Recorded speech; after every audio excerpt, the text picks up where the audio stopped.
काय झालं इकडे तिकडे करायला?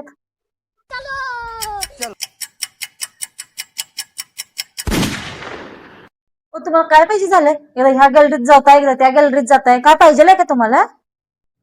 अगं आज सकाळपासून एक बी घराकडे बाई आली नाही. का पण कोण येणार होतं घरला? गल्लीतल्या बायका एक बी गल्लीतल्या बाई दिसना. अगं का कशाला पाहिजे पण? अगं नागपंचमी नव्हे तुला पुजायला का नागिनीला या.